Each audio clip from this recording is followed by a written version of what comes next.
take away. We have climate change occurring, and in the next few years we'll have more water coming. Do you see this water as stranger, or how will you assimilate this water into your story? Wonderful question. Who would like to take it on? I know, Gab, you touched a little bit on the fact that the communities live so in harmony with water and they're not afraid of water. Perhaps there's something there that you could share?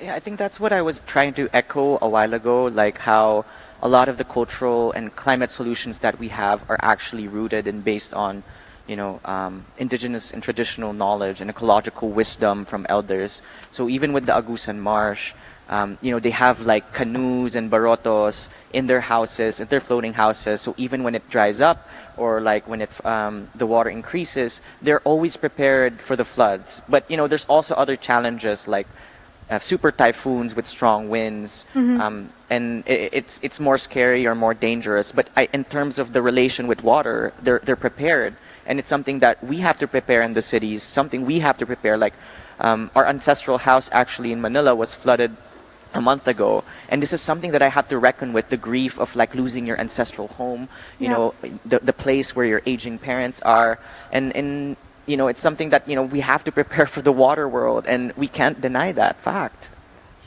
I'd like to add to that because when you talked about these rising waters, we're actually dealing with that in real time in the Philippines. Like three huge typhoons have come and just disrupted everyone's lives.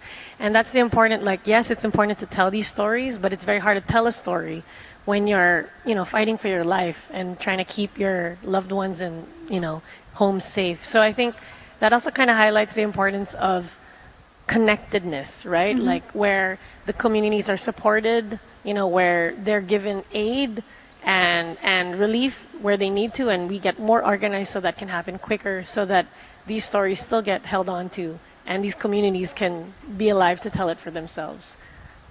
What a wonderful way to wrap up today's session. Thank you so much all, and to the audience as well, for following the journey of water. I'm cautious of time, so I'm looking at a queue of having one more question. Okay, wonderful. Yes, please, sir, go ahead. Okay, thank you very much.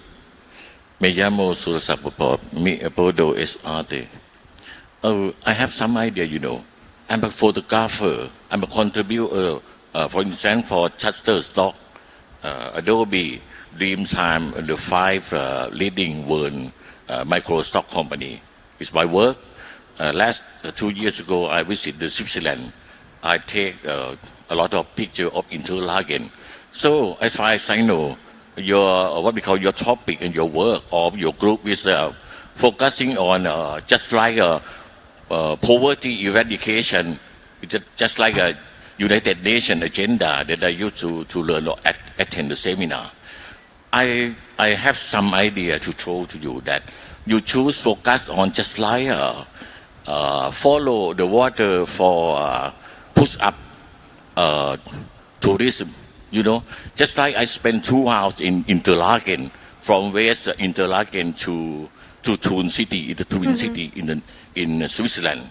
It take a lot of what we call chips and money go into the south. So I think that you have some idea. Please tell me that your next work will focusing on traveling that our country needs. Thank you very much. Thank you so much for sharing and for the wonderful ideas. I think we briefly touched on the exciting journey of what's next. What you have now is this journal that collects all the stories, different bodies of waters, that really focuses on opening up the invitation for our audience to first and foremost connect with water. And I think that's really the power of the seed that has been planted, or the flow that has been started.